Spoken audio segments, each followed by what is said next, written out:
So, this morning, we are still in Genesis 3 with the rebellion. We're only going to look at one verse this morning, 3:16. So, I would say don't worry too much about your Bibles because I'll have the text up here on the screen. But let's review where we've come thus far in Genesis 3. In verse 1, we were introduced to a new character in these stories, the serpent. And the serpent, based on this Hebrew term, morning, Casey. Based on this Hebrew term, the serpent seemed to have been one of these celestial beings that inhabit Eden. Eden is the place where God dwells on earth with his celestial council, with his capital on earth, where he's going to do business throughout earth and heaven.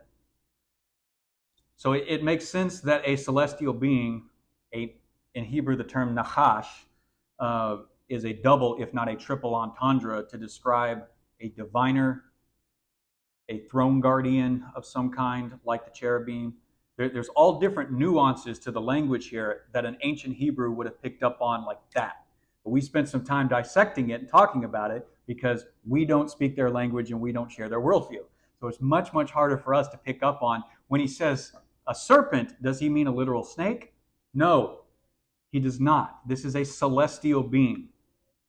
And as best we know thus far, this serpent disagrees with how God constructed the world, especially by placing humans at the top of the order. Whether he doesn't like the physical world or he just doesn't like humans being so high up in the pecking order, we don't specifically know, but he thinks God's done something wrong here. And so he's rebelling right here and right now in this story to try and undo God's created order. He's leaving his created position and he's trying to establish some of his own. Being a celestial being and inhabiting Eden, God's garden, he would have been present when God spoke to the man in Genesis 2:17. You're free to eat of any of the trees of the garden except for the tree of the knowledge of good and evil. For the day that you eat of it, you will surely die. He would have heard that. All of the celestial inhabitants on earth would have heard God's decree. So, he rebels against God's created order to try to lure these humans into eating the forbidden fruit because he wants God to kill them. He's going to try to use God's commandment against God and undo God's expectations. That's very important because of what God doesn't do in the story. So the serpent speaks 2 times. Both times he speaks to the woman. And this was 2 weeks ago now. I guess we talked about this. It's been a while. Maybe been 3 weeks ago. I don't really remember. That's why we're reviewing. We surmise the likelihood that the serpent chose the woman because she was not yet created in 2:17 when God issued his command. When he gave his mandate and saying, any tree in the garden, you're free to eat any of them, except one, the tree of the knowledge of good and evil. This makes her a potentially easier target than her husband. She wasn't around to specifically hear it. So when he talks to her, his questions are specifically designed for a purpose. Now let's talk about what the tree of the knowledge of good and evil is so that we understand what the temptation is. This tree represents the choice God gave humanity. So in this picture up here, the picture on the left, this tree is the tree of the knowledge of good and evil. Behind it is the tree of life. If you want the tree of life, don't eat from the tree of the garden, the tree of the knowledge of good and evil. But what specifically is the choice about? What does this trial represent? It represents living under God's good kingly reign by listening to him and allowing him to reveal what is good and evil. That is, what is right and wrong. Or you can reject his good kingly rule and you can seek autonomy from God and you can decide what is right and wrong, good and evil for yourself. And that's what this represents. And God says, on the day you start deciding what is right and wrong, you will begin the process of dying. It will destroy you to try and gain the wisdom to decide right and wrong on your own. You should listen to me, but you don't have to. I will give you the choice. All right, so if you eat from the fruit, it will inevitably lead to the ending of God's life-giving status here. His gift of life will come to an end at some point. So you eat the fruit, your eyes may be open, but you're tainted with shame. And what you're doing for yourself is always insufficient, and it's always abusive and accusatory. And we saw this when God called the man and the woman to account. They just shift the blame rather than answering, yes, I did it. You see their insufficiency in verse 7 when they try to make clothes for themselves. And then you see their abusive accusations towards, God calls the man to account, and he says, well, it was the woman. The woman blames the serpent. And so they're blaming each other instead of taking responsibility for their own actions when they're called to account. And that's what all this wisdom and deciding for yourself what is right and wrong actually leads to. You don't think that you're wrong for what you've done. But it doesn't matter what you think if God is king. And so this leads us, and I didn't exactly say this clearly the last couple of weeks, so let me just put it on a slide and make it clear now. What is the fundamental problem with the world? God is not allowed to rule unchallenged. We think we know better than God, the Creator. And so we challenge Him and we think, well, if I just do things my way, life will be a lot better. Things will go better for everybody if everybody just listened to me. And it doesn't work that way. God is king of the entire planet. He's the Sabbath-sitting Lord who rules earth as His temple and the place where His glory dwells. If He's not right, ain't nobody right. But He is right. We just have the pseudo-wisdom darkened perspective where we automatically think we're right. Because that's what the temptation was about. The crafty words that the serpent speaks is designed to cast this doubt and suspicion on God's character. Up until Genesis 3, however long this husband and wife have been in the garden, God has protected them, God has provided for them, and God has in no way punished them. He's done everything right and good. He is the good king. He has their best interest in mind. But the serpent's language is designed to make the woman more suspicious of God for the first time. When God says, you're free to eat from any tree in the garden, except the one that we talked about, the serpent adds in chapter 3, verse 1, did God really say you must not eat? And it's got this flavor to it behind. It's like, can you believe God said, don't eat from any tree in the garden? And the woman says, oh, no, we can eat from any tree in the garden. We just can't eat from the tree in the middle of the garden. God, in 2:16 and 17, He calls the tree of the knowledge of good and evil by name. The woman just calls it the tree in the middle of the garden. This tells us something about the way she's perceiving the thing, the tree itself, and her relation to it. Where God says, when you eat of it, you will certainly die. The serpent says, you won't die. And this is a celestial being. Surely he's higher and greater than the men and the woman. Maybe he knows what he's talking about. But see, you're not supposed to listen to the voices of other celestial beings if they defy God. God is a celestial being, but He is the creator, father, progenitor of all the celestial beings. You must listen to His voice above all the other ones. And so we talked about this. The woman's responses to the serpent shows that she lacks this full understanding and reasoning about the purpose of the tree.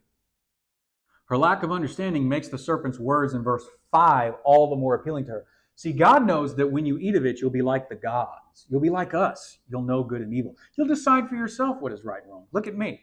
I'm over here telling you that God's wrong. Clearly, I know what right and wrong is, and I get to decide that for myself. And God, He's just holding back on you. He's not giving you something that He gives us. Wherever the lie is specifically located here in great detail, what's implied is that God is definitely holding back on you. And so the first dark lord says something like this. And I can just hear, I wish Reagan was here because she would totally appreciate this, but I can just hear this in the voice of like Voldemort. You know, especially in the first movie. You've seen Harry Potter and the Sorcerer's Stone? At the end when he confronts Voldemort, he's sticking out of the back of Quirrell's head. And the guy who does the voice, he puts the very whispered, snake-like appeal to his talk. I'm doing it very nasally, but it's like he's a shadow of himself. And you should hear this in the voice of the snake. I mean, listen to this and kind of feel the evil in this. If you just eat the fruit, you will get to decide for yourself what is right and wrong, what is good and evil, Right now, God is the one who decides what is right and wrong. You do what he says. It's creepy. I can't do it, but if you don't have to live under God's rule. That's what this creature is saying. You live under God's rule, and it's so limiting to you. Why don't you just break free? Things would be better if you just take the power apart from God and decide for yourself what is good and evil, right and wrong. Holding back, he's holding you back. He's keeping you in service to himself. And when he's designed this world so that he could be king, when you could rule on your own terms, his designs constrain you. You could be better kings and better queens apart from God. The only thing you have to do to get there is to eat the fruit and give yourself, free yourself from God's promises. So, as we are all descended from this man and this woman, we all share the original consequences of their choice. Each and every one of us thinks that we're automatically right to do whatever we want because we took this voice and we believed his promise that was a lie. We think that anyone who puts limitations and rules on us is the bad guy, like God. I mean, once you think that God is the bad guy, all bets are off. You think everybody's a bad guy except you. Because we think we have to be free from rules, free from constraints, our truths and our authentic selves. I mean, you guys are growing up in this online culture. It says if anybody ever tells me that I can't have this or I'm wrong about that or something, or there's an opposing viewpoint that doesn't let me have my way, you go crazy. Yeah, you're absolutely right. It's the culture you're growing up in. And the Bible is trying to tell us that right from the beginning, that was a lie. You want real life, you need to be connected to God, the life giver. Telling God that he's wrong and that his way is bad is the wrong way to go about living in this world that he created. We fail to understand this because of our supposed great wisdom gained in this moment. And remember, I said when the verse says it was good for gaining wisdom, really it's the pseudo-wisdom because the woman is upside down in her thinking in this. And so we think we're the heroes in our story, but we're actually the villains. We are the villains in the story, and the real hero has to come and actually deal with our evil and with our rebellion. And that's what happens starting in verse 8. It gave this picture where they heard the sound of Yahweh God walking in the cool of the day. And I mentioned you can justifiably translate this to read something like, they heard the thunder of God coming in the whirlwind. That would be one way that you could translate it, which is why I put up this picture back here. This enormous storm may very well have been the way that God was coming in the garden. Why? Because it would imply that Yahweh is coming specifically to judge the rebels. All three of them in the scene. It also makes more sense for why the man and the woman hid. We were naked, we saw the storm coming, we were afraid, we hid. Coming to speak to somebody in a storm manifestation is a somewhat common way that Yahweh appears to people in the Old Testament. It happens to Moses a couple of times. It happens to all of Israel at Sinai in Exodus 19 and 20. At the end of the book of Job, when God shows up to actually answer Job's complaint, it says he comes in the whirlwind. It says it twice. Ironically enough, and maybe you may have trouble seeing it down here because I had to put it in black to try and show up against the changing colors in the background, he did not come this way to Elijah. On Sinai, when Elijah fled from the northern kingdom and he came to Sinai, God does not show up in a whirlwind because Elijah was trying to make God show up in this great, powerful manifestation. And so God didn't. He came in a gentle whisper. But he's also not coming there to judge Elijah for anything. He just asked him, what are you doing here? I didn't tell you to come down here. Go back to the north where I sent you and want you to be. So perhaps this picture is not this pleasant walk of God through the garden, and then he just looks around. Hey, where'd everybody go? That's not the question. When he calls Adam to account, he says, where are you? This is the beginning of the judgment scene. Adam, come here. That's the attitude between verse 8, where are you? And you see in verse 9, when God is doing this, that God is taking the initiative to actually seek out humanity and make things right again. But in order to make things right again, the wrong has to be dealt with. Remember what I said. The only limitations on God as far as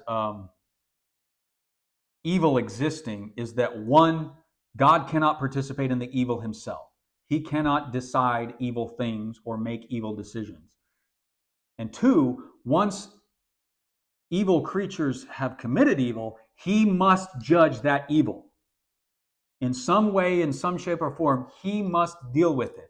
And so what you see here is that God coming as a judge to call man to account first. Adam, where are you? Adam, come here. I was afraid because I heard you coming. I was naked. I just hid. Who told you you were naked? Did you eat the fruit that I told you not to eat from? It was the woman. And you see the structure of these verses, and we're going to pick it up in verse 16 here. So God questions the man. He offers him the chance to confess to his crimes. But the man refuses accountability, and instead he passes the blame on the woman. So we see the beginning of this breakdown of the relationship because of sin, because of rebellion. So God turns to the woman and he says, what is this you've done? And so he speaks to the woman. He says, explain to me your action. He calls the woman to account. And she, instead of taking responsibility for her actions, says, I was deceived by the serpent. The serpent made me do it. You know, that old adage, the devil made me do it and stuff, comes right from Genesis 3. The serpent, I got confused and stuff, and he made me do it. So God speaks to the serpent, but he does not question him. He curses the serpent in 14b and 15. God said to the serpent, cursed are you above all the animals and livestock. And so he moves from man to woman to serpent, and then back from serpent to woman to man in judgment. That's called a chiasm. It's a structure of saying A, B, C, and then repeating backwards C, B, A. The Hebrews did this a lot. You will find these all over the Bible once you start looking for them. I wouldn't suggest start looking for them. I'll just tell you when they show up. So his words to the serpent, he judges the serpent first, and he says directly, you are cursed above all the animals. So according to the heavenly hierarchy, the celestial serpent will now be lower even than the animals under the domain of the humans. The point of this curse is not to say, okay, snakes once had legs, and now God took their legs and they crawl on their bellies, because that's not a literal snake. And here, when the judgment starts, we move back into poetic language. This is not literal. This is elastic ideas. The language is animalistic in tone and flavor, but it's not making a literal animalistic point. It is about low status, and it's actually associated with the grave in the underworld. It says, you wanted to be so high, I will cast you so much further down than you can imagine. The underworld is literally the world under the world that the humans and the animals thought they lived on. So this is ancient thinking. So the idea is to say right from the beginning, anybody who seeks to exalt themselves beyond God's appointed position will only be brought low because they're rebelling against where God put them. In his goodness and his wisdom, he said, I want you here. He says, well, I want to go there. And you say, no, if you're going to try and go there before I'm ready to exalt you, you'll just be cast down and end up lower. You see Jesus talking about this all the time when he says the first will be last and the last will be first. The prophets explain it by saying, every mountain will be brought low and every valley will be raised up. The world is flipped upside down in Genesis 3 with this rebellion, because the hierarchy of the way things are supposed to be is upside down. So the serpent is cast out of the heavenly hierarchy because he sought to undo God's established order to set up his own design. So it's kind of like this. We looked at this. Yahweh, the celestials, and the humans, and then the animals. And now the serpent is cast down below the animals. An association with the grave and the underworld. That's what you get for trying to actually exalt yourself. And in the midst of this judgment, we saw this mention of grace coming. We'll talk more about this as we go through Genesis, but let me just hit on this briefly. Out of the woman whom the serpent attempted to use God to put to death, God will still bring about offspring as he intended since chapter 1. Be blessed and multiply. The serpent and the woman's offspring are going to be constantly fighting it out in an ongoing warlike way, which you often get referred to as spiritual warfare. You can call it that if you want. Until a seed of the woman, not the seed of the man, because the seed was typically something about a woman. Was typically something about a man, but here it's called the seed of the woman. And what later readers do is they look at this and they reflect, well, what is the seed of the woman? And they ultimately conclude a virgin birth is the only logical explanation from what we have, and they get to Christ. There's more to it than that. But anyways, the seed of the woman will ultimately prevail against the attacks of the serpent. He will win the war. He will defeat the serpent and all the seed who would follow after the serpent. So this idea that the serpent himself will have seed foreshadows more rebellions to come, both celestial beings and terrestrial beings, which are humans. Now we're here in verse 16, this verse that we're going to talk about today. The verse says this: "To the woman, God said, I will greatly increase your pains in childbearing. With pain, you will give birth to children. Your desire will be for your husband, and he will rule over you." I believe that is the NIV here, but I took this slide off the internet because I thought it was at least more decorative than what I would do with it. Okay, so the judgment on the woman. First off, unlike the serpent who is cursed, or the ground in verse 17 when we get to talking about the man next week, there is no mention of a curse with the woman. He doesn't use the term. And you'll notice, although he directly curses the serpent, he doesn't even directly curse humans at all. When he judges man, the judgment is on the ground that man has authority and dominion over. The judgment is not to curse humanity itself. And here the word doesn't show up. Why doesn't God curse humans? Why doesn't he curse the woman as he cursed the serpent? And the short answer is, God will not be proven wrong in his choices. What do I mean?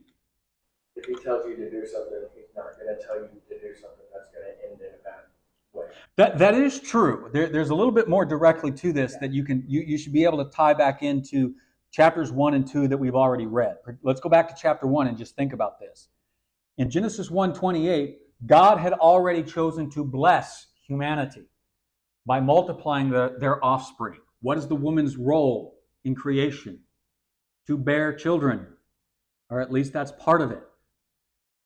If God reneged on that blessing, he would be admitting defeat by the schemes of the serpent. If God said, okay, look, I can't bless you anymore because you sinned. I can't do it. My hands are tied. I'm God and my hands are tied. I guess you're just cursed now. I guess I have to put you to death. God understands the serpent wants these people dead. But God shows mercy and he doesn't kill them, even though he would be justified to do that. He doesn't put them to death. They're already on the downward cycle as it is. They're going to die. And we'll talk more about that next week because physical death is a part of the judgment against Adam. But God does not renounce his blessings on people. Once he decides to bless humanity as a race, rebellion and sin entering in is not going to undo that. It is going to have consequences to that. But it will not undo what God has said he will do.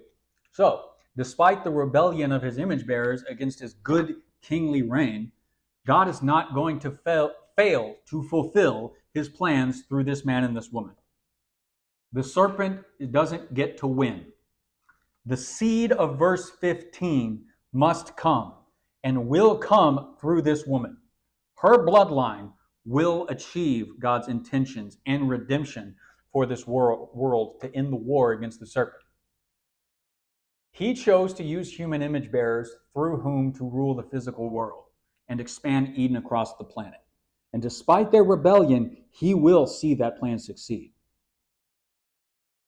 It will be marred, it will be perverted, it will be twisted in every way imaginable, but ultimately his plans to use humans will succeed.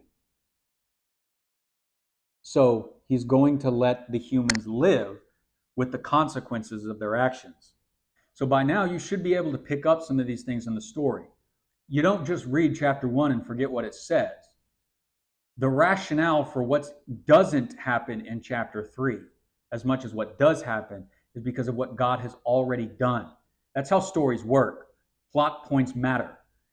And the big plot points in Hebrew you can find are typically in poetic form. So let's talk about that, because verse 16 is a poem. To the woman, he says, I will make your pains in childbearing very severe. In painful labor, you will give birth. Your desire will be for your husband, but he will rule over you. You can see the purpose for which she was made is targeted for judgment. Her purpose as a mother, her purpose as a wife. And in two phrases, and only 13 words, I think, in Hebrew, God completely frustrates her purpose as a mother and her purpose as a wife. And he's going to do the same thing to man. Man gets the longest judgment in this chapter, even longer than the serpent, as far as like word count goes. I think the serpent's like 33 words in Hebrew, the woman's like 13, the man's is like 45. And let me tell you, before we even get into this may sound harsh because it's a judgment against woman, but we don't want to disconnect it from judgment to man that we'll talk about next week. And I'll just tell you this, despite woman's failure here, man's failure, Adam's failure was way more than hers. And you should already understand why. Because he was there when God issued the command in 2:17. The woman wasn't. And so you can see here, when God doesn't even use the term curse at all, that God is more gracious to the person who has the least amount of revelation. Adam had the most amount of revelation. And he gets the most judgment out of all of this. And it affects everything. And ultimately, it is Adam's fault. So I'm just saying that to everybody who's watching online and who thinks I'm being misogynistic or sexist or something later on. You just know we're going to get to Adam, okay? But for this, the purpose is I'm going to I'm going to frustrate and make complicated your purpose as a mother and wife. So purpose as a mother. The language seems to be a merism. We talked about this. A merism is two extremes that imply everything in between. Heaven and earth is a merism for everything above and everything below. Everything that you can go out and see. Everything that you can experience in the physical universe, God made. That's Genesis 1:1. Here, the merism appears to be from conception to birth. Now, this suggests that every aspect of conception to birth will be difficult, not merely the labor itself. He doesn't just say, I'll make your birth pains very severe. It says, I'll make the entire process of conception, pregnancy, and birth giving much more severe. Some people extrapolate from this poetic statement the possibility that the entire process of raising children, even after they're born, is actually under judgment and made much more difficult. And that could be true. It is a possibility in the elastic language that's going on here, but it's inconclusive from this verse alone. So I won't land on that as saying this verse is trying to point that out. But it is a corresponding truth that we deal with. I mean, none of us in this room are parents, but you are a difficult being to deal with because you are a rebel. You eat the forbidden fruit and you think that you're wise in your own eyes. And so when your parents have to actually teach you that you're not so wise in your own eyes, and when your teachers have to teach you that you didn't do what was actually right, even though it thinks or feels right, trust me, raising kids like being a youth minister is no easy thing. It is no picnic. So it's at least being pregnant and giving birth, but possibly raising children, all three portions, will be extremely difficult. But the language is actually just focusing on the first two, because the woman has to do this portion of the work alone. Her husband cannot help her in this. Pregnancy, birth, except for kind of external supporting ways, the man can't partake in those things.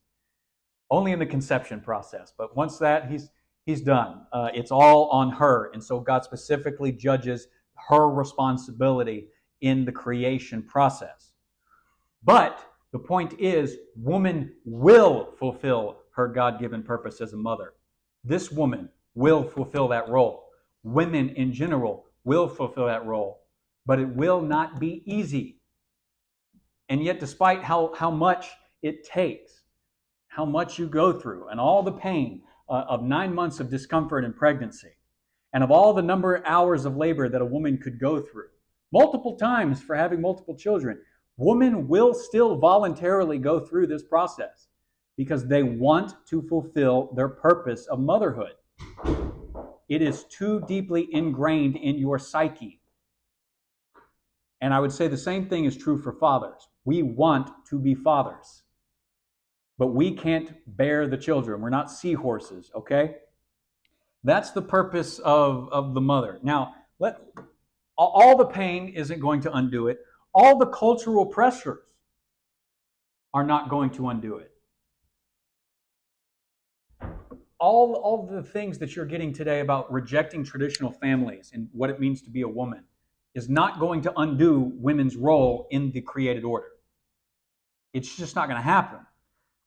There was a feminist, I think around the 1960s, because it was around 1960s feminism, but I don't know exactly when she said this. Her name, if I'm saying this right, but I'm no good with French, is Simone de Beauvoir. De Beauvoir, something like that. I'm going to say Simone de Beauvoir. And she was arguing with this other feminist, and I forget the other feminist's name, but the other feminist said this point around this time where she says women should be given a choice whether they want to stay home with the kids or get into the workforce. Simone de Beauvoir was the one who said we cannot give women a choice because too many of them will actually choose to stay home with their kids. They will care more about their kids than with getting out into the workforce. Why am I pointing this out to you? Because historically, it wasn't men who told you that your value comes from getting a job. In a very real sense, it was women who tried to pressure and control other women and take the choice away from you. Some of you may not be mothers. You're not failing or sinning or something if you don't. The point is the majority of women are going to, and it's actually good and beneficial to the creation. God is sharing something with you as mothers that he did not share with us as men and as fathers. You get to be like God in the sense that you get to create new life. To an extent, we play a part in that. But it's far deeper and more precious for y'all, and you can ask your mothers about this, and you can compare it to what your fathers have to say. Your mothers actually felt you kicking inside of them. There is a connection there that they have that fathers do not have with their children. And that the fatherly connection develops much, much later in life, especially when they get old enough to go out and do things. Then the father's job really starts kicking in. But the mother's is much stronger. Men and many women in the workforce are waking up to the fact that it's not actually fulfilling them to be in the workforce. And so they're leaving their workforce and they're pursuing motherhood and finding it more meaningful. And you should at some point look up female lawyers and just studies on female lawyers, because what happens with female lawyers is they get out of law school and they work 80, 90 hours a week in their 20s to make partner by the age of 30. They make partner at the age of 30 and then they quit because they've had 8, 10 years of being a lawyer and they realize they don't want to do it. And they are leaving the position they spent the bulk of their 20s working for because they realize this isn't actually what I want. And then they leave their jobs and they go have wives. You've been on TikTok and you've seen the trad wife trend. Trad wife, short for traditional wives.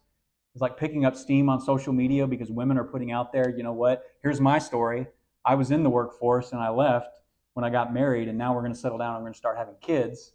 So I'm going to be there for my kids. I'm not going to pawn my kids off on a babysitter 40 hours a week just to go get a paycheck to pay that babysitter to raise my kids. I want the connection with my kids. And you know what? When they get older and they don't need me in the same way, then I can go back to the workforce. Then I can find another adventure. But right now, while I can have kids, this is my adventure. So the twisting of motherhood and thinking that you're right in your own eyes and that you're right to reject motherhood is a big deal that our culture deals with. And you can see its roots right here. When woman thought that she was so wise in her own eyes, but she's not getting out of her created responsibility. And neither will women, despite all the anger that they're bearing. We need to deal with this anger in women and their resentment towards their position that God honored them to give and gave them. This was not a punishment. He does not say, okay, now you're going to have to bear the children, and now you're going to be. It's not a curse to bear children. It's just not. It's not a curse to be a wife. But the purpose of the wife and the battle of the sexes begins right here. Taylor, question. Actually, it is kind of terrible to be alive, depending on the male. That is true. So then your argument it's kind of terrible to be a wife depending on the man. Does that mean it's kind of terrible to be a husband depending on the wife?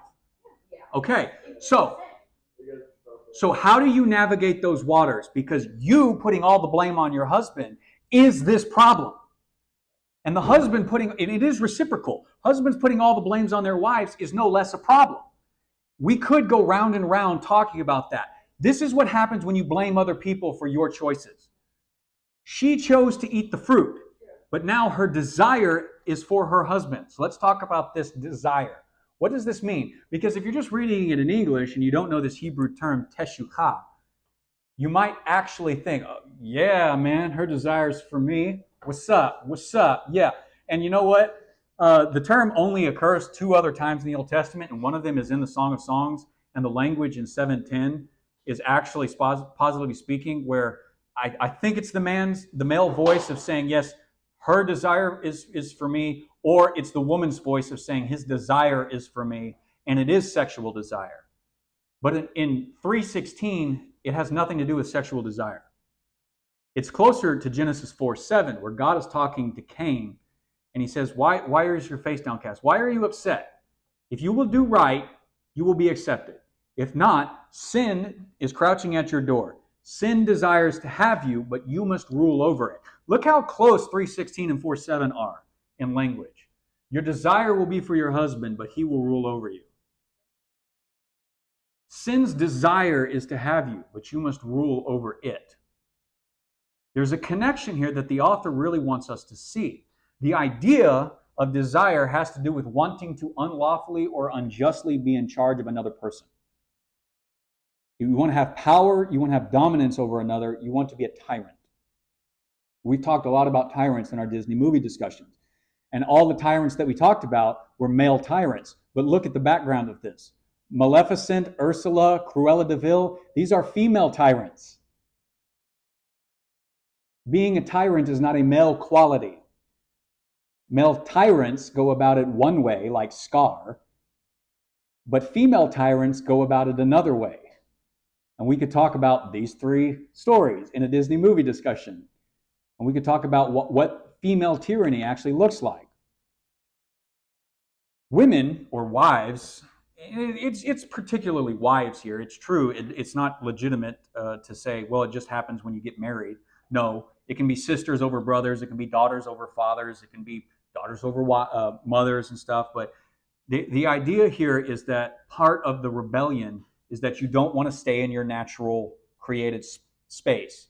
In your relationship to your husband, you are now going to try to get the upper hand. You're going to try to gain some sort of control and dominance to control the relationship.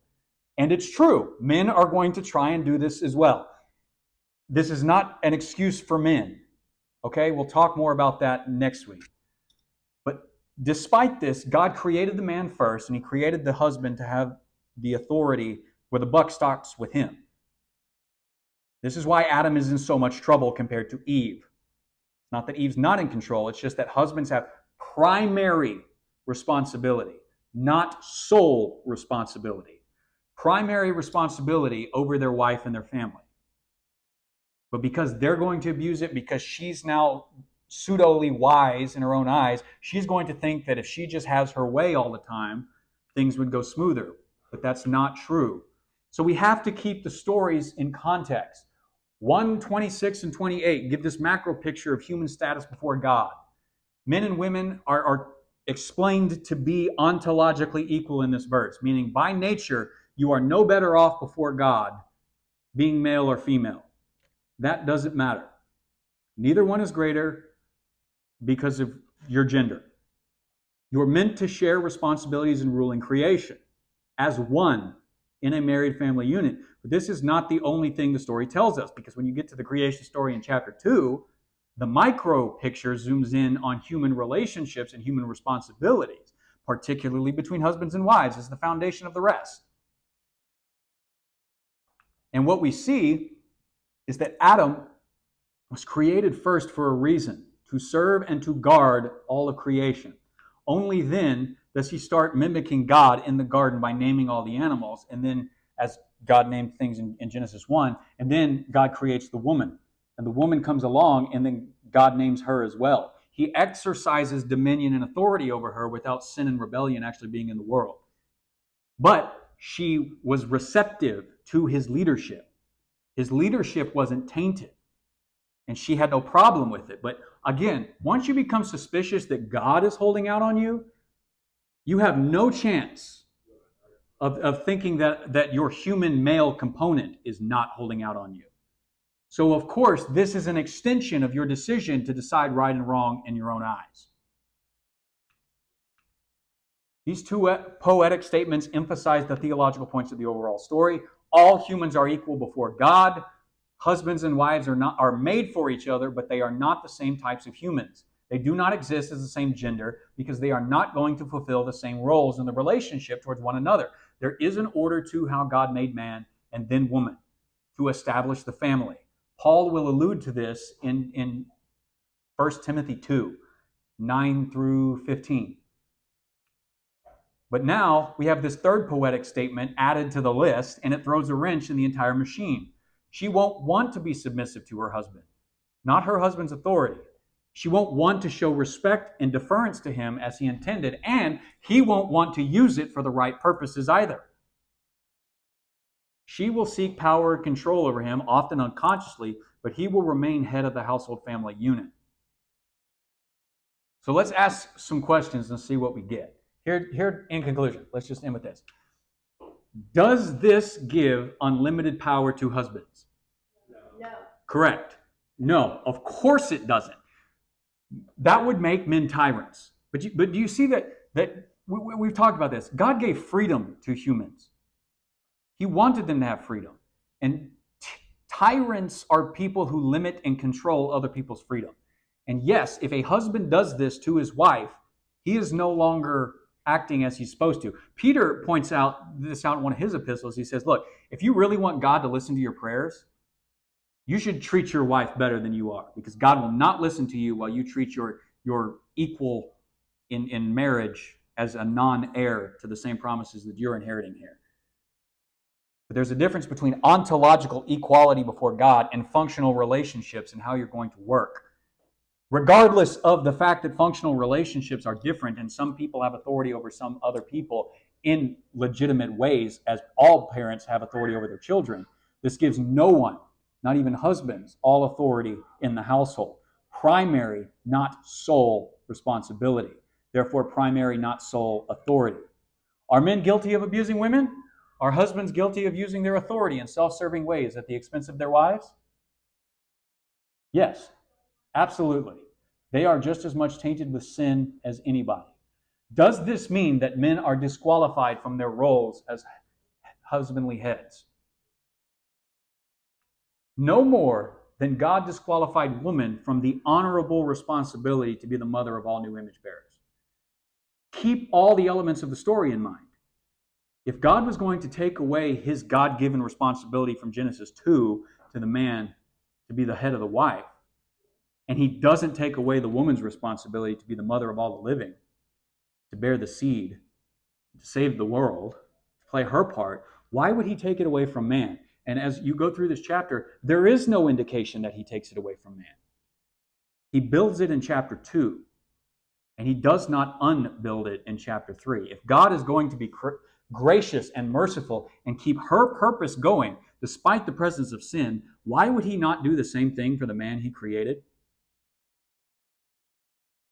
People aren't used to thinking these ways about the story. They think, okay, Genesis 1, we're created equal. Boom, nobody can tell me what to do. And they're incorporating the twisting of Genesis 3 and they don't even realize it. Or they think Genesis 2, the husband has authority over the wife. My wife has to do what I say. No, because now you're not taking Genesis 1 into account. And you're not taking Genesis 3 into account. You can't see the parts of the story you want to see and ignore the parts of the story that you want to see. You must take the poetic statements in 1:28, 2:13, and 3:16, and 17 through 19 all together to create the picture of the reality of the world that we live in. You can't just pick and choose what scripture you want to pay attention to. Why might God have made men to be the heads of the household and given women the honor of carrying children? The toll and the exertion it takes to be pregnant and to give birth makes women, mothers, wives, extremely vulnerable, physically speaking. And that is no small thing to put yourself in that scenario. The physically stronger of the pairing, the husband, is charged with using his superior strength and less changing physical attributes, meaning he doesn't have a monthly cycle, for the sake of protecting the vulnerable wife and child.